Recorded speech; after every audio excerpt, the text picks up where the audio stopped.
Hello, everybody. Today we are going to be talking about Chapter 3, which is Ethics and Criminal Justice Research.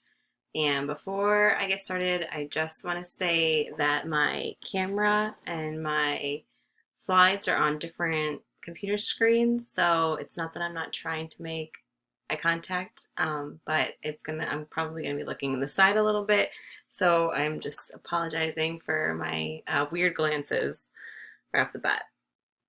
Okay, so getting started, chapter 3 is ethics and criminal justice research.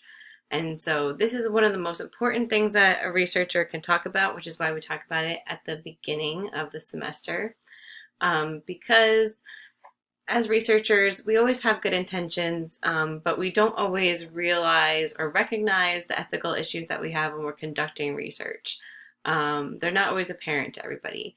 This this lecture, is going to talk about some of the what we call broadly agreed upon norms, describing what's ethical in research and what's not. Agreed upon meaning that within our discipline, these are generally acceptable practices or not acceptable practices that we tend to follow. It's important to become sensitized to the ethical component in research so that when you're planning a research study, you can keep these things in mind. Obviously, if you want to study drug use, it's not ethical to take people who are not drug addicts and inject them with a drug to see what the reaction is. So, that would be an ethical consideration. So, we want to make sure that we're following our agreed upon ethics in the field of criminal justice, and to take those into consideration when planning a study. We stick to social science research in particular. We're going to be talking a little bit about medical research for examples, but we are a social science field, so social science ethics is what is going to really drive our discussion. So some things to keep in mind while we're having this discussion are things like how should research be structured to comply with the basic principles of ethics? What sorts of protections should we have for the subjects of research? What protections should we have for the researchers themselves, if any? Who should be the one that is making these protections, enforcing these protections, making sure that they are actually followed through in a study? So all these things are some of the stuff that we're going to talk about and for you to keep in mind while we are discussing them. So when we're talking about ethical issues in criminal justice research, we need to actually define what is ethical. So ethics is typically associated with morality, and talks about what is right, what is wrong. But the problem with that is that not everyone has the same definition for what's right and wrong. Some define right versus wrong through a religious view, some through political ideology. Others choose to kind of make observations about what they think works and what doesn't work and apply that to their knowledge of what's right and wrong. So, for example, if you are a extremely religious person, especially if you are Christian or Catholic, then you are very anti-abortion, and so you believe that people who get abortions are doing something wrong. Whereas if you don't hold these really strong religious beliefs, you might think the complete opposite, that banning abortion is actually wrong. I bring up abortion because it's a hot topic in Texas right now. So then you would have differing opinions, and who's to say who's right and who's wrong? That's where we come up with our issues when we talk about ethics in general. How do we come up with these ideas? And so, really, how we deal with it in research is to come up with norms or standards for the group. So, ethics are really just a matter of agreement among all the members of social science research. We have learned from experiences and we try to update our rules and our ethics standards accordingly.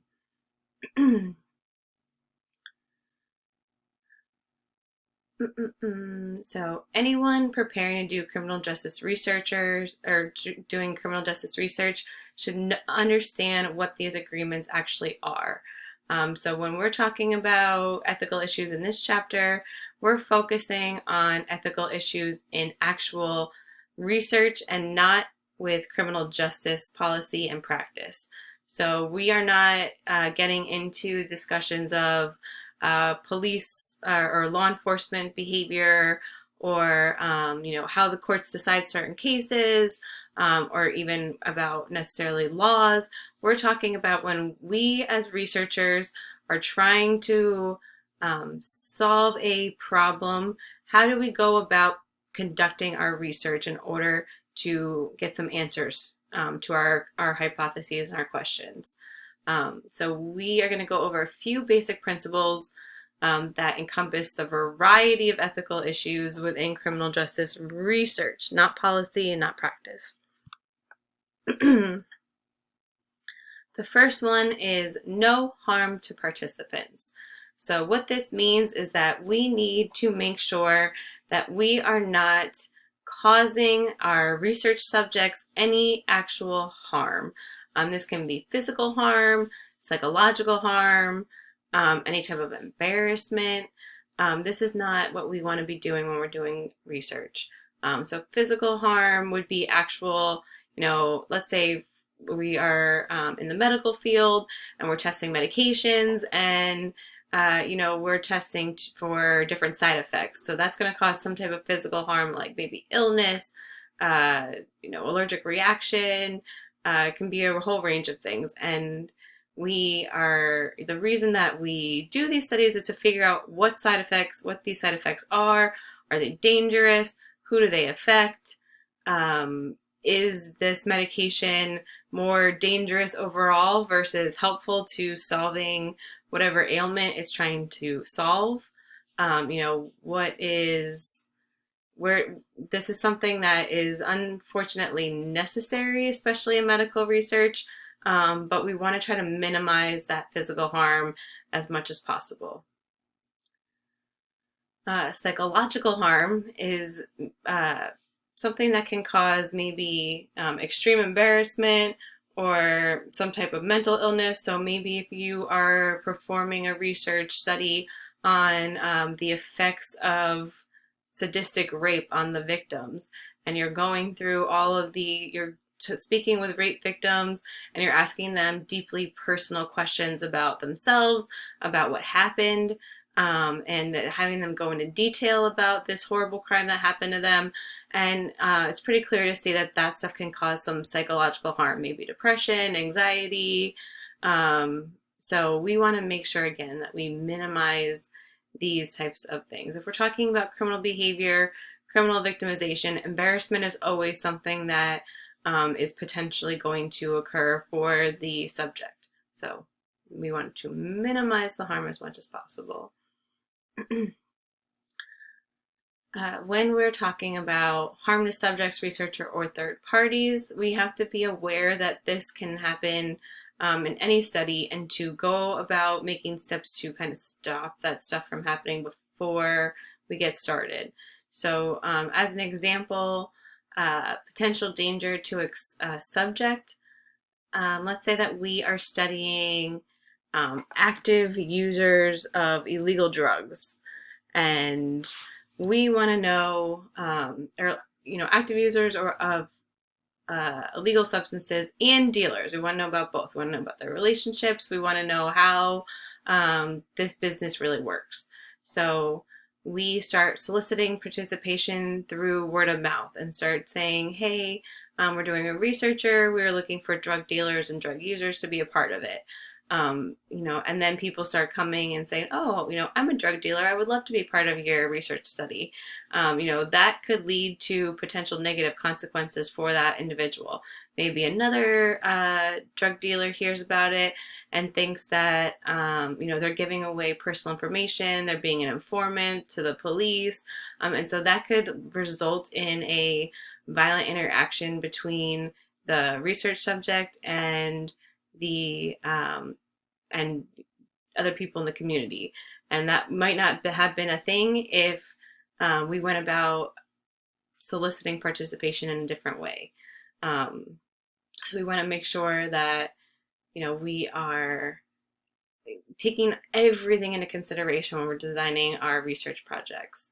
The potential danger to a field researcher, for example, if researchers are studying gang violence during a particularly volatile moment in gang relationships. So let's say that we know these two rival gangs are in the middle of a feud, and that drive-by shootings have been going back and forth between different gang members, and we are performing gang research, and we happen to be at a location with gang members, asking them questions, and then a drive-by shooting happens. So we are now potentially in harm's way by just being in that location. So that's stuff to consider as well.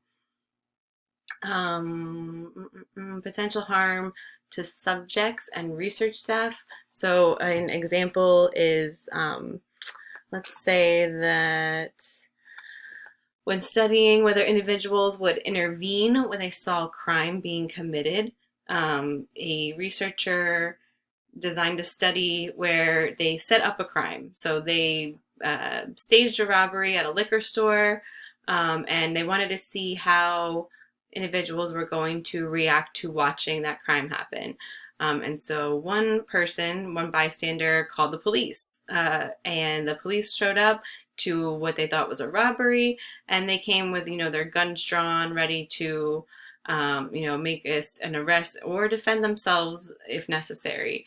And so that obviously scared the researchers and the participants that were in that study, because they then had to explain to the police what was happening, and if the police were not listening, or if they got nervous that they were in harm's way, it could have ended poorly.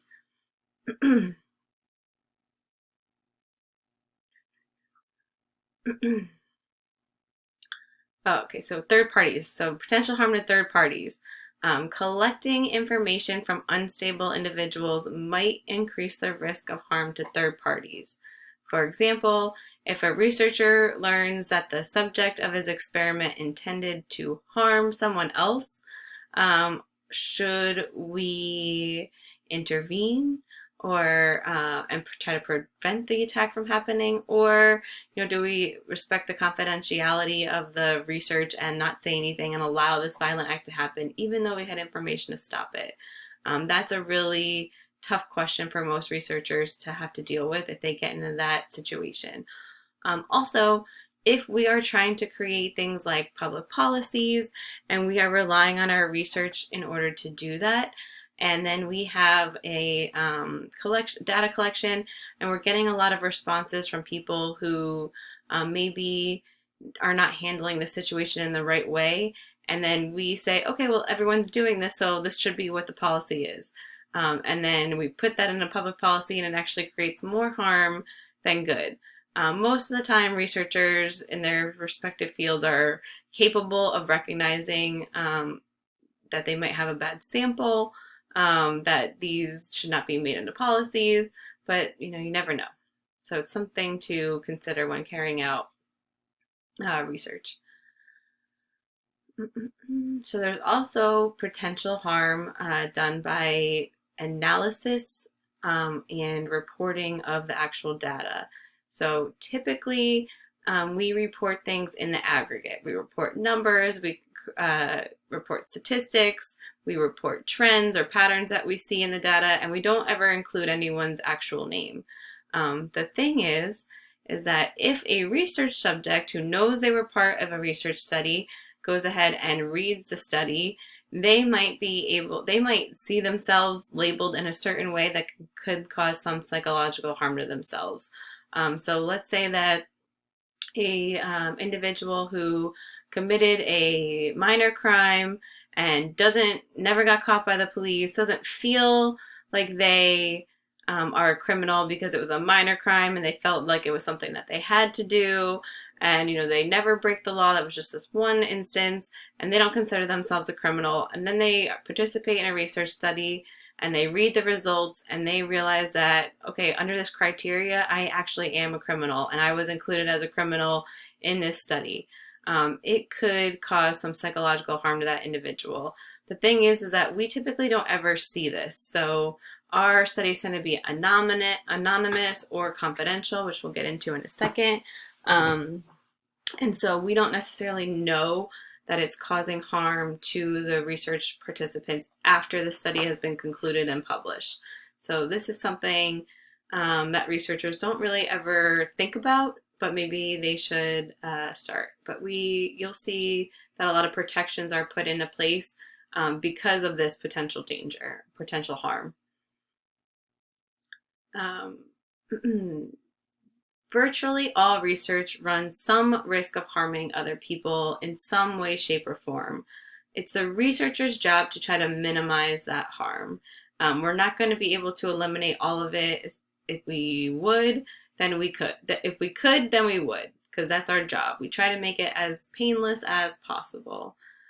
So, for example, maybe changing the way that the data is collected, maybe changing the way that something is reported, maybe guaranteeing certain protections to the subjects, research subjects, are all possible ways to minimize any potential harm done to the actual research participants themselves. Possible harm to subjects that we know may occur during our study can possibly be justified in certain studies if we believe as researchers that the potential benefits outweigh the harm of the study. So a perfect example of this is medical studies. So we just talked about how you can actually get physically harmed if you're participating in a medical study that is testing a new drug and wants to know what the side effects are. So what happens in that situation is that it is a good faith decision by the researchers to do this because we believe as researchers that this drug may, cure or help alleviate the symptoms of a, illness or ailment of some sort. And we cannot put this out on the market to help people without knowing any of the negative effects that come with it. And so we all see commercials for different drugs all the time, and it says that, this drug is to stop your depression, but these are the side effects that it comes with. And so it's up to us as individuals that we talk to our doctors, and we come up with a plan that will best suit us based on the available data out there. Well, we need to get that data somewhere. And so it has been, accepted in the medical field that, yes, we understand that some people might be harmed by this medication in the study. And they know this and they take that risk when they sign up. So basically the way to minimize this potential harm is to just let people know, hey, this is what you're getting into. These are the things that you might experience. And it's up to the researcher to know that, okay, if everybody who is taking this drug falls seriously ill in a different way, then we need to stop the study immediately and re-examine what we're doing. So minimize harm.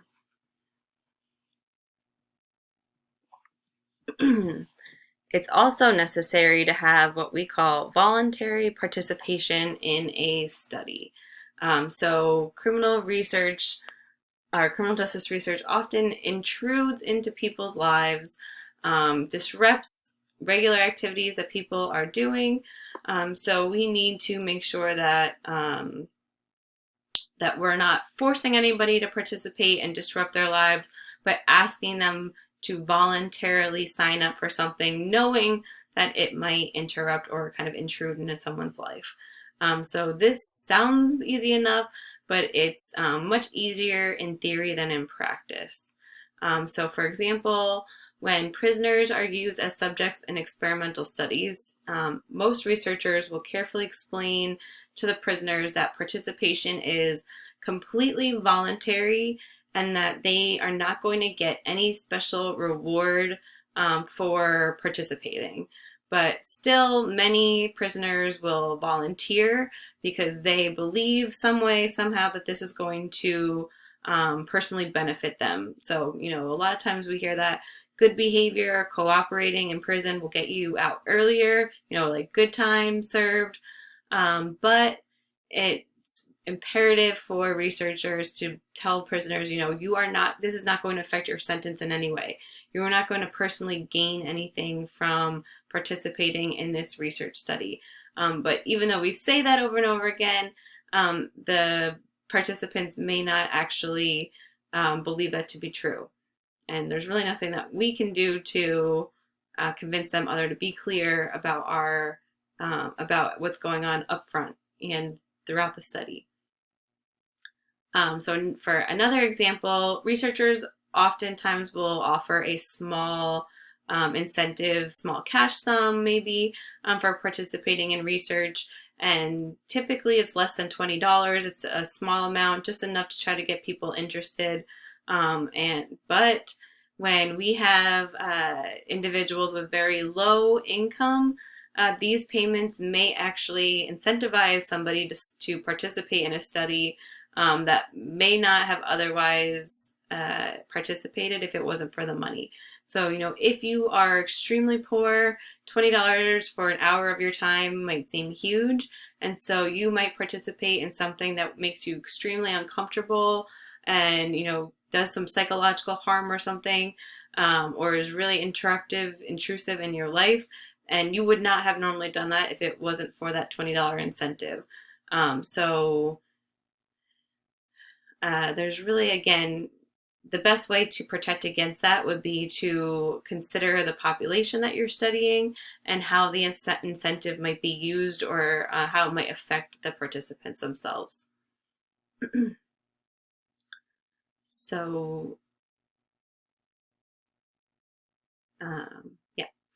So the goal of generalizability may be threatened if experimental subjects or survey respondents are the only ones who are willingly volunteering to participate.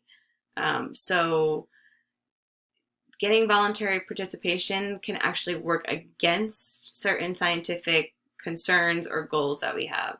So first, let's start with that term generalizability.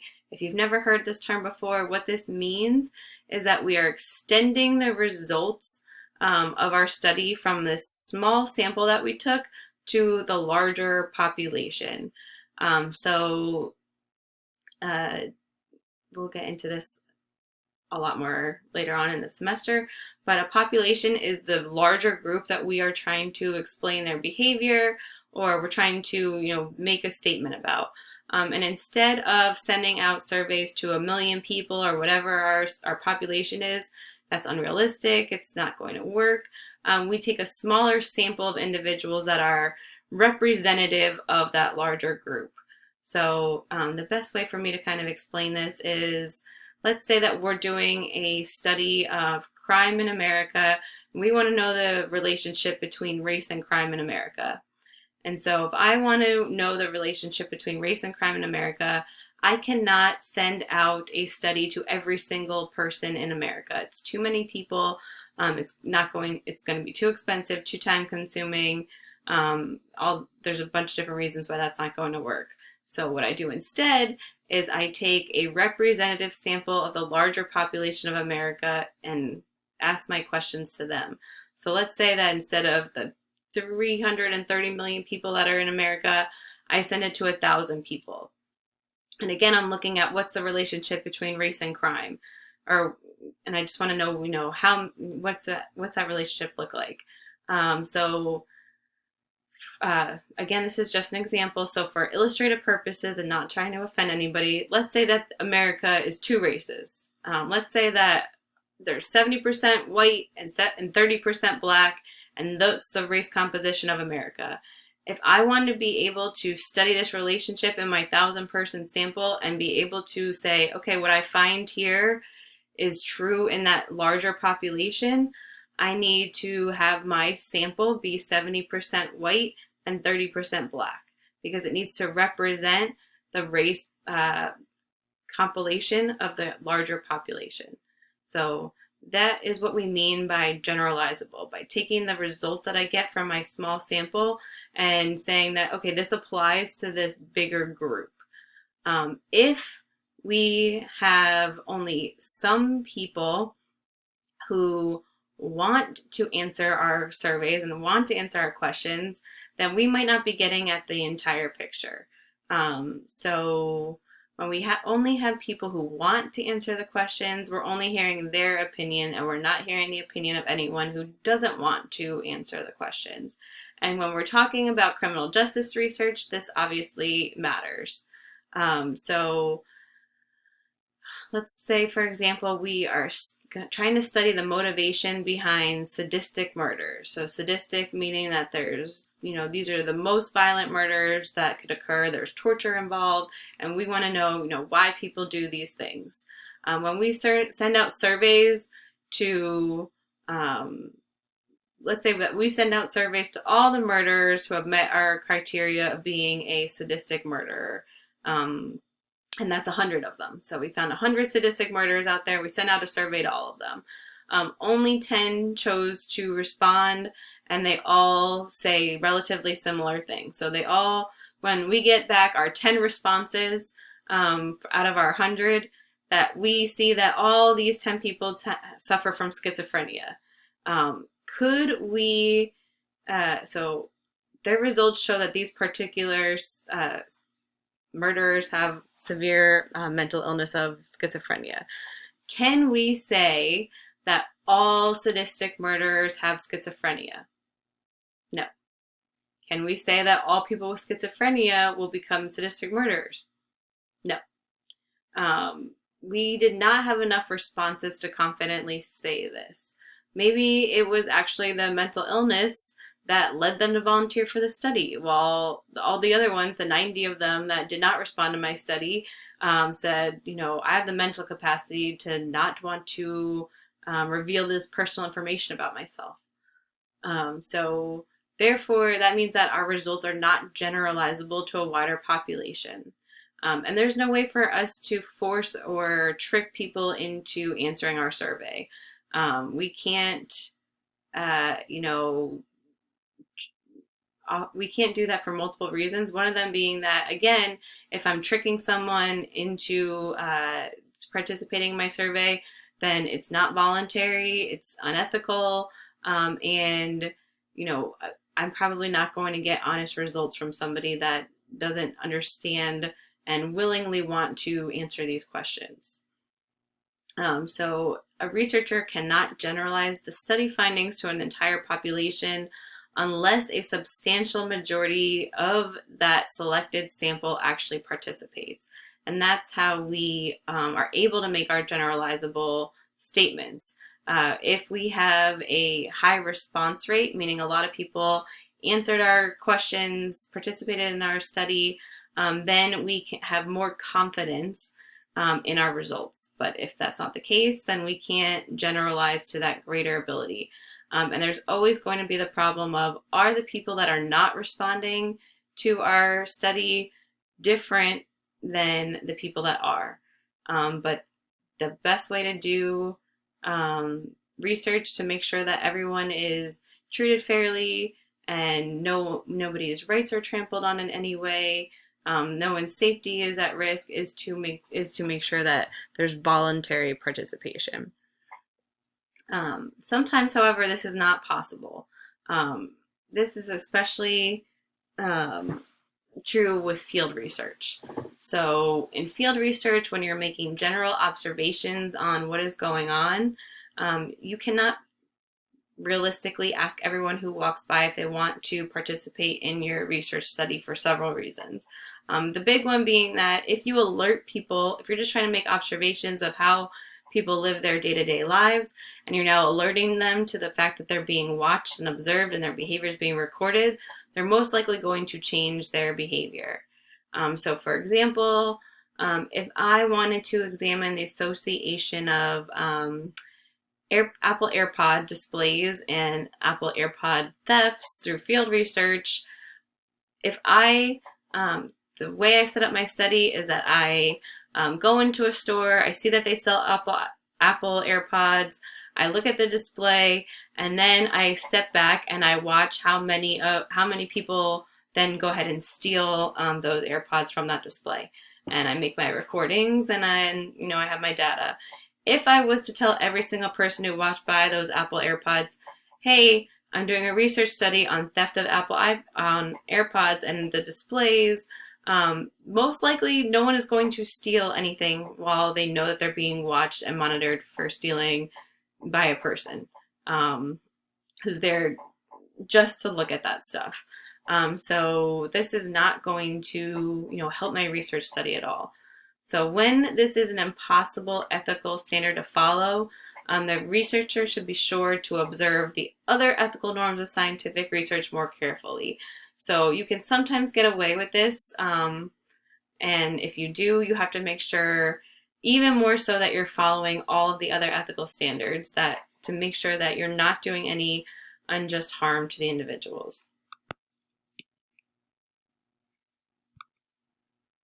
Okay, so next up we have anonymity and confidentiality. So first of all, these are two different things. They are not the same. But both of these are really crucial for social science research and criminal justice research in particular, because the subjects that we study are illegal, and because we can have the potential to do some serious harm to some of our participants, we need to make sure that we, as researchers, honor these two things as closely as possible.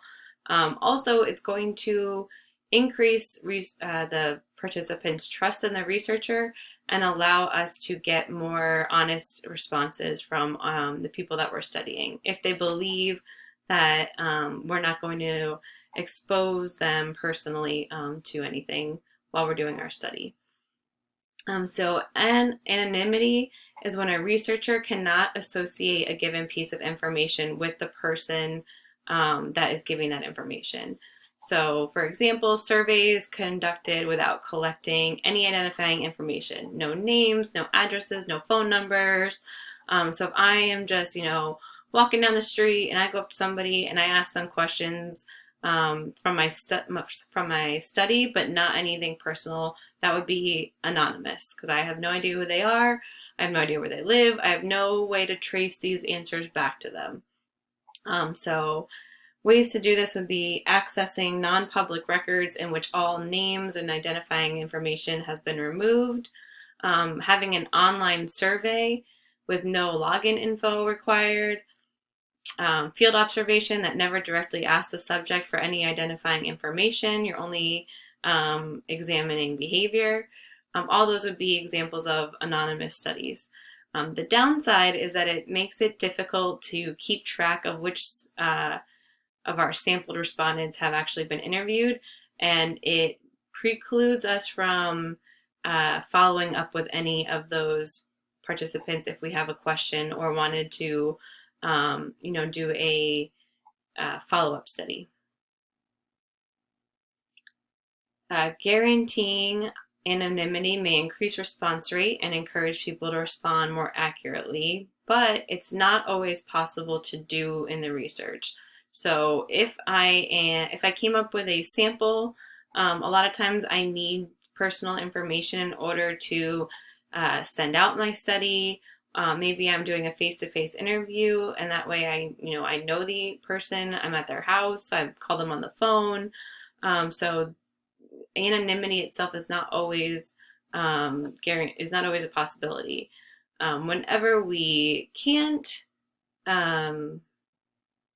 be anonymous, then we have to be extra sure that we follow this principle of confidentiality.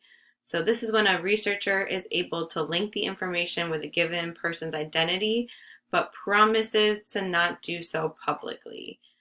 So for example, if I'm conducting an interview with juvenile gang members, they have a lot of reason to not want their information out there.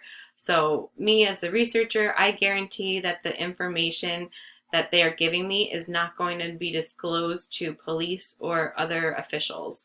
And that when I publish my study, there's not going to be any way that the numbers or the information that I'm talking about can be traced back to any individual person. Interviewers and researchers need to be trained in ethical responsibilities in order to make sure that they're able to do this. And some of the ways that they can do these things are to make sure that all names, addresses, any identifying information is removed from data collection forms and replaced by ID numbers. And so you have a master file that has all these ID numbers and links them to the actual participant.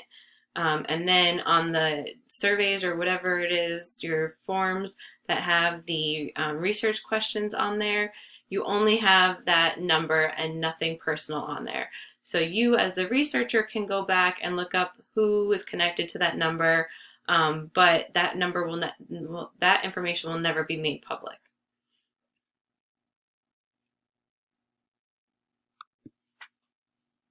Okay, so the next one is about deceiving subjects. So ideally, we would like to not have to have any deception in our studies because it's considered unethical. Nobody wants to be lied to.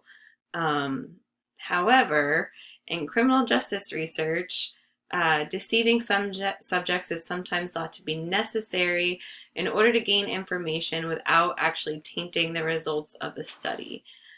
So sometimes this is necessary. We need this in order to do it. Like we were talking about with the Apple AirPods, if we told people what we were looking at, they would change their behavior.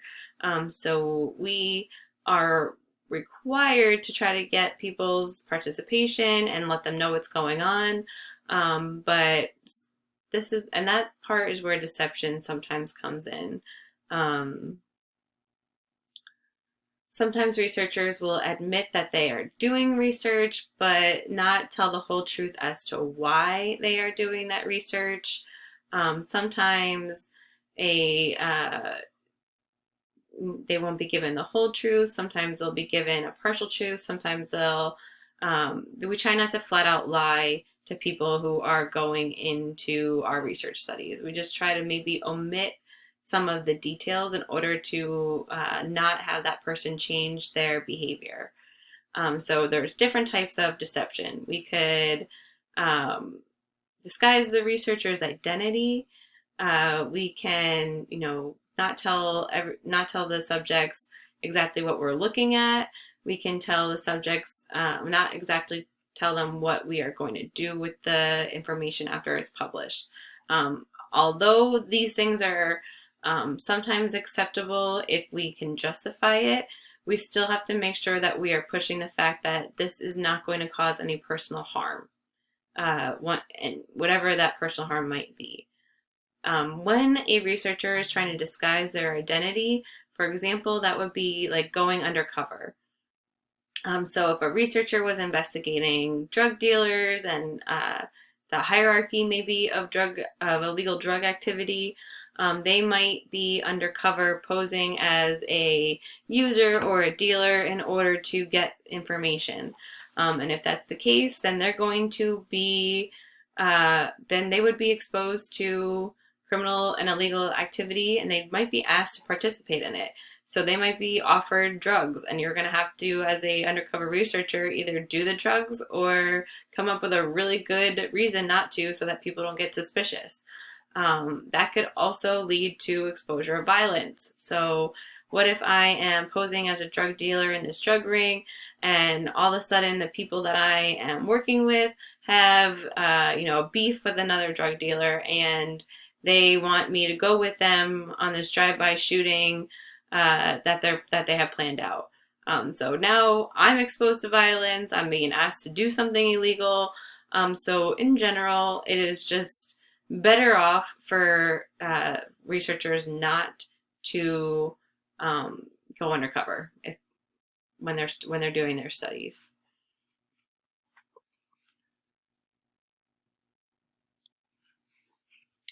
Okay, then we have our analysis and reporting. So researchers have ethical obligations not only to the subjects, but also to the scientific community.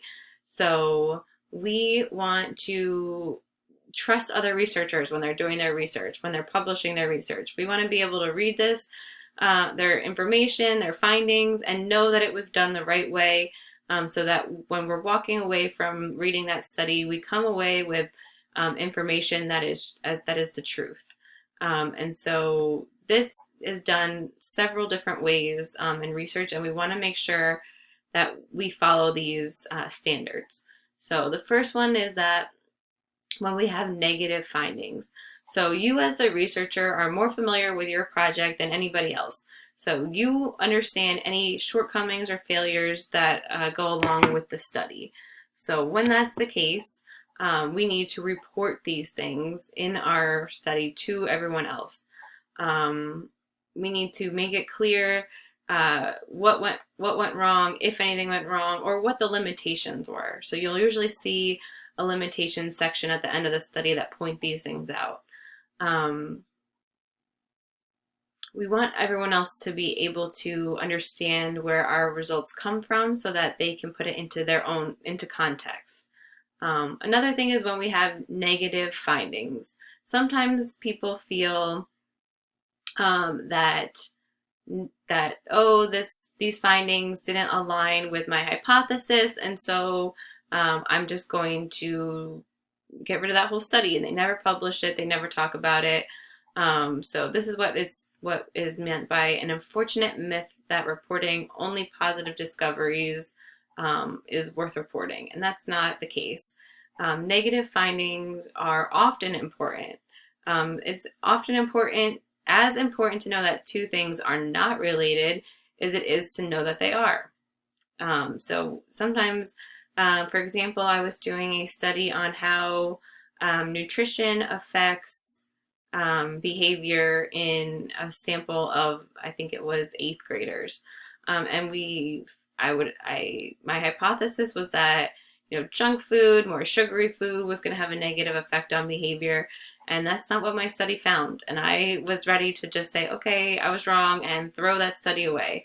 And then my mentor told me, no, you need to publish it, because as a parent, I want to know, can I give my kid 10 sodas in a day without them, becoming a criminal, or is that something that's going to get them arrested later on? And I realized, you're right. Sometimes knowing things aren't connected is just as important as knowing that they are. When unsuccessful research is not published, other researchers then are maybe going to waste their time repeating the study because they don't know that someone else has already conducted that research and found that the opposite of what was hypothesized. And so that's just going to waste everyone's time, and it might put even more individuals in that are participating in a research study, in a negative position that wasn't necessary. So it's also important to report these findings honestly and try not to make it seem like surprise results were part of the plan all along. It's okay as a researcher to say, hey, this is what I found and I wasn't expecting it, but this is why I think I found it. And then maybe you'll say that I need to do more research testing this hypothesis now that I found these results. That's the only way for science to progress. Science progresses through honesty and openness and is stifled by ego defenses and deception. Reporting problems alongside positive results can save others from having similar problems. So we are seeing science kind of play out in front of our eyes right now with the whole pandemic. We've seen different policy recommendations based on what's going on, and a lot of times they sounded contradictory, but it was because people didn't really know, and so people went with their gut feeling and said, okay, not everyone needs to wear a mask, it's not going to help anyone, we're being short with masks in the hospitals and other places where it's completely necessary, so it's not necessary for everyone in the general public to wear a mask to stop the spread of the coronavirus.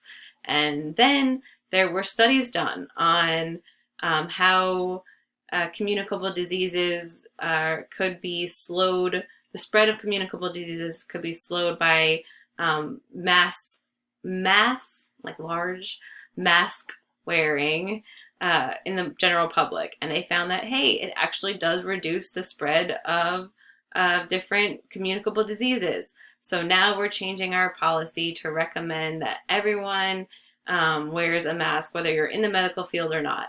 And so, this constant back and forth, this changing, is actually a good thing for science. It's a good thing for knowledge. We need to test our hypotheses and look at the results in order to make these different policies. And so while the general public might think that that's going back and forth and it's political and it's, not, it's just making me distrust science even more, it actually should have the opposite effect and say, hey, science is working. We're doing it right. We're testing our hypotheses and we're adjusting our policies according to the data that we have. So then there is the legal liability of doing studies. So there's two types of ethical problems that expose researchers to potential legal liability. So especially when we're talking about criminal justice research, that would be failing to report observed criminal activity to the police, or having the knowledge that research subjects have committed illegal acts and not addressing it to the proper authorities. So example would be that, let's say that we were doing field research, and while we're doing our field research about drug use, we also witness a lot of prostitution happening.